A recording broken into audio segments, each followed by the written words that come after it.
Okay, uh, I'm here. I will explain a presentation with my colleague Nabila with title Moral Development and Religious Development of Students. The first things is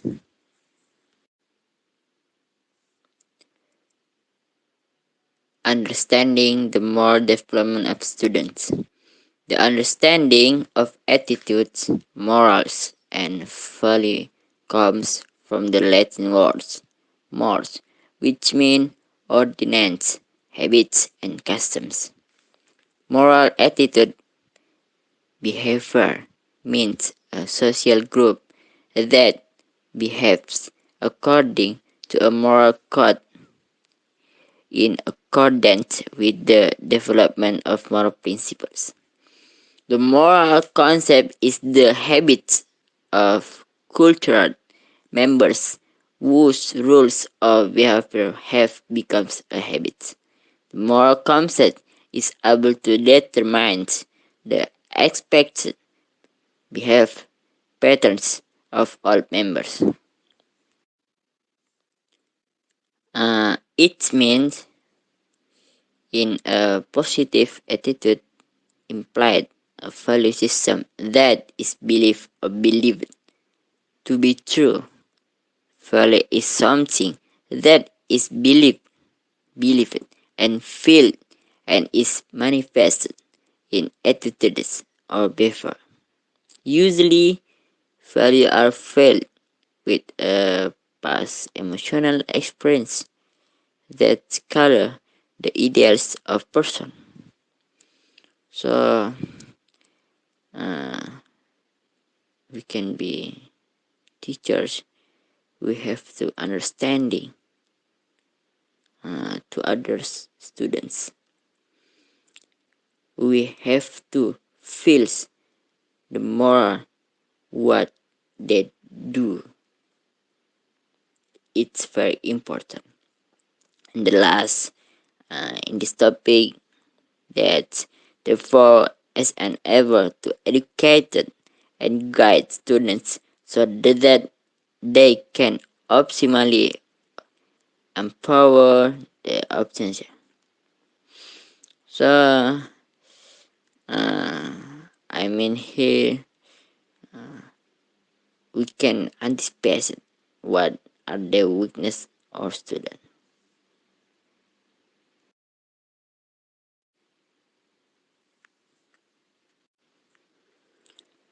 Uh, Next, B. Theory of moral development of children according to Piaget and Kohlberg.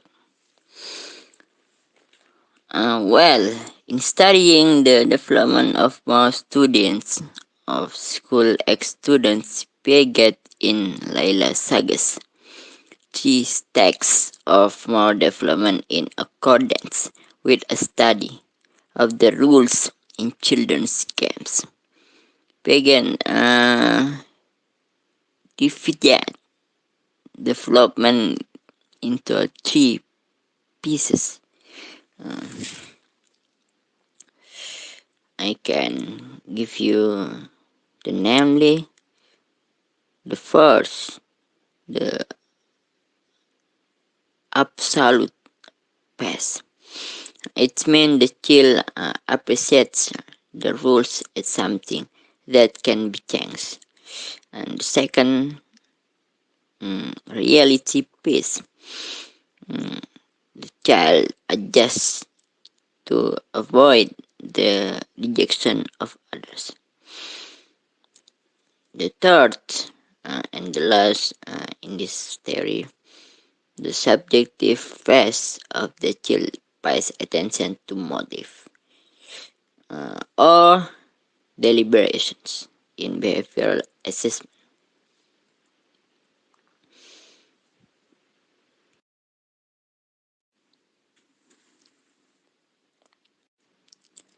And then C. Environment and moral development of student. The educational environment includes all material and stimuli inside and outside the individual. The factors that are important in the development of the educational environment, according to Wing has three. Number one, man. The human factor has a close relationship with the process to increase its capacity learning process. This indicates that character education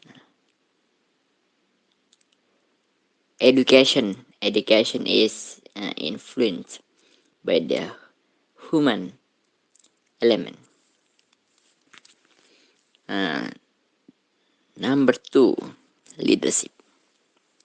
The role that the leaders must carry out critically is to build a strong vision in moving all members of the organization to achieve the intent vision.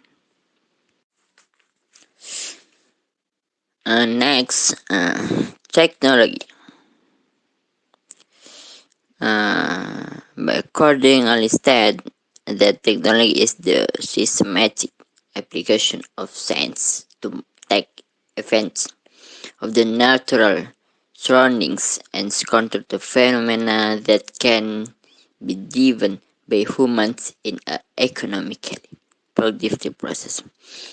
It means in this house that technology will be able to enhance the efficiency and effectiveness of the car.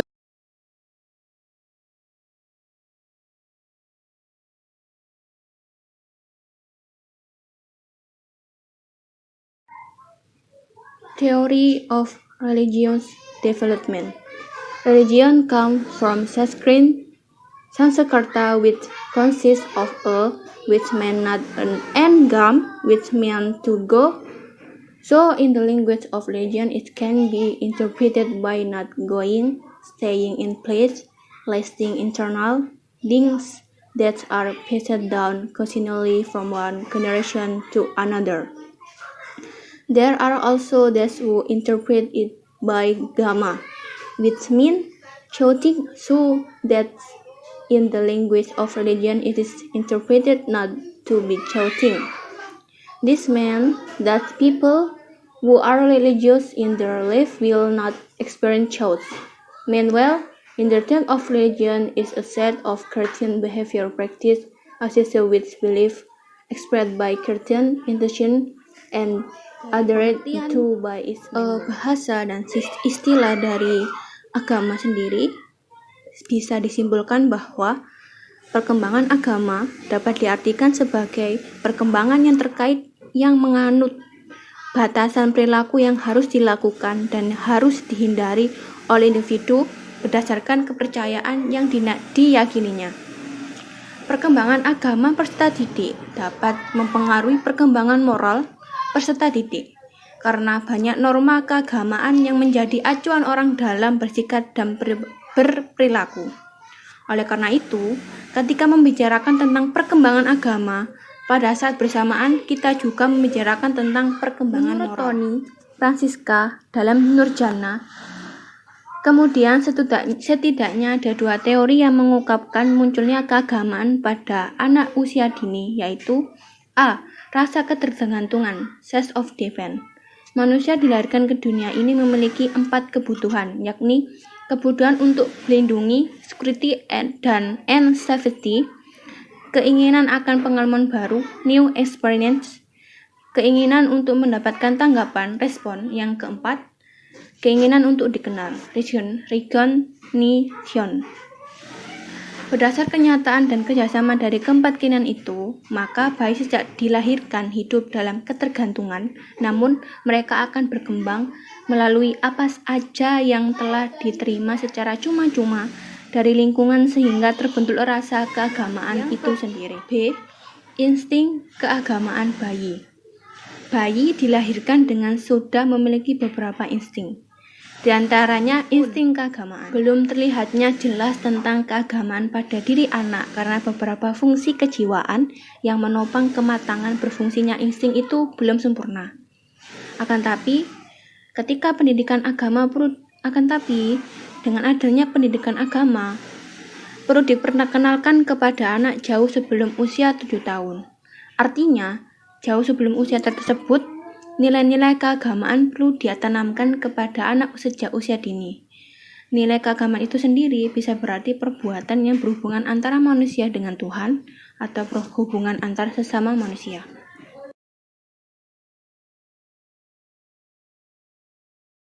Setelah itu, the development of student religions. There are 3 aspects that must be developed in the development of religious and moral value in children, including number 1, cognitive aspect, number 2, affective aspect, number 3, behavior aspect. Nah, di sini ada 3 aspek yang harus dikembangkan dalam perkembangan nilai agama dan moral pada anak.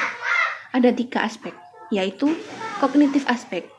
Cognitive aspect adalah berhubungan dengan kemampuan anak dalam mengetahui perilaku yang baik serta perilaku yang buruk berdasarkan ajaran agamanya. Kemampuan tersebut dapat menjadikan anak memiliki berbagai pengetahuan tentang kebaikan sesuai dengan ajaran agamanya masing-masing. Yang kedua, affective aspect. Affective aspect adalah berhubungan dengan kemampuan anak dalam merasakan dan mencintai berbagai perilaku yang baik berdasarkan ajaran agamanya. Kemampuan seperti ini dapat menjadikan anak memiliki kecintaan terhadap kebaikan sesuai dengan ajaran agamanya. Yang number 3, behavior aspect. Behavior aspek ini aspek perilaku yang mana berhubungan dengan kemampuan anak dalam memilih melakukan perbuatan yang baik serta memilih menghindari perbuatan yang buruk sesuai dengan peraturan yang didasari ajaran agamanya masing-masing.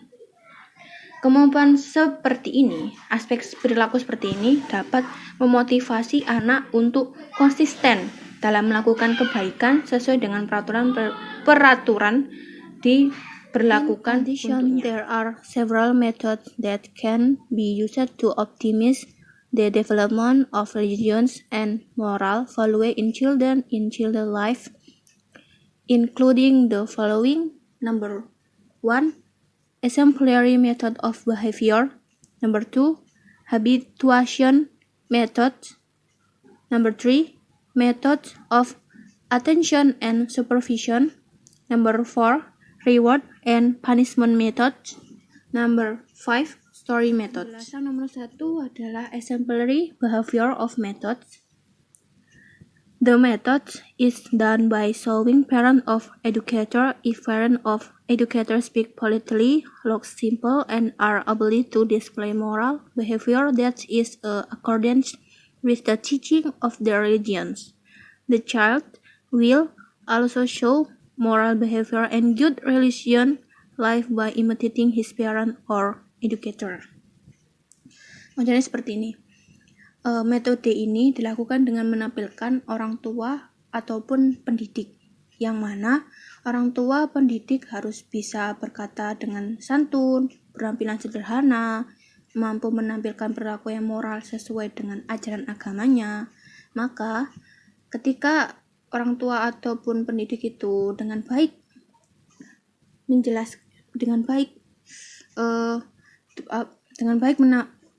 menampilkannya, maka anak juga akan menunjukkan perilaku moral dan kehidupan beragama yang baik dengan cara meniru orang tua atau pendidiknya.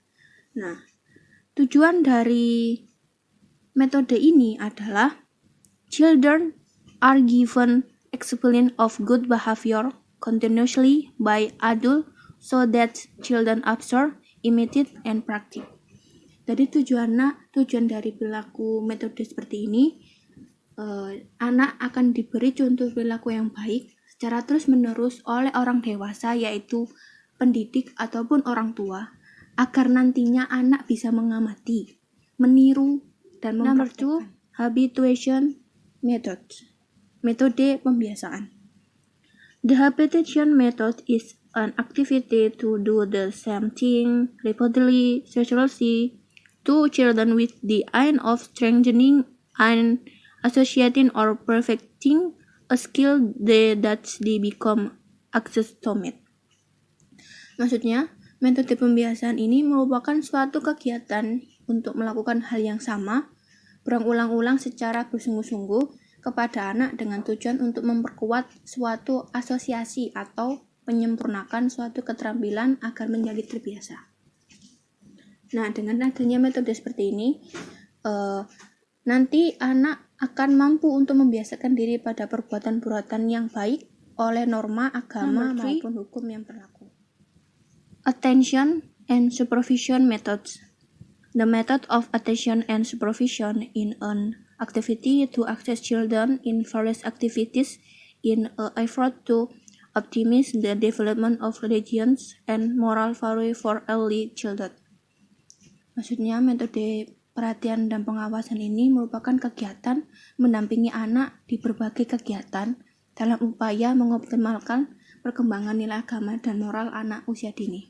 Nah, ketika anak diperhatikan di dalam pengawasan ya, maka ia akan merasa nyaman dan aman, hidup dengan penuh rasa cinta, optimis, dan memandang positif pada dirinya. Reward and punishment methods.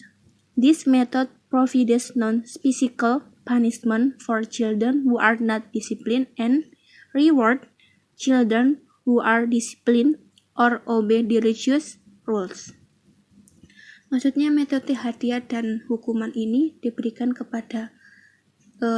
hukuman non-fisik bagi anak yang tidak disiplin dan diberikan hadiah bagi anak yang disiplin atau menaati aturan. Yang terakhir, story methods. The storytelling method can be used as an effort to optimize the development of religious value. Parent or educator can take various stories about the prophet, about the Quran, generosity of the prophet companions, important event experienced by the prophet and companions, or story about the wisdom and intelligence of Islamic figure.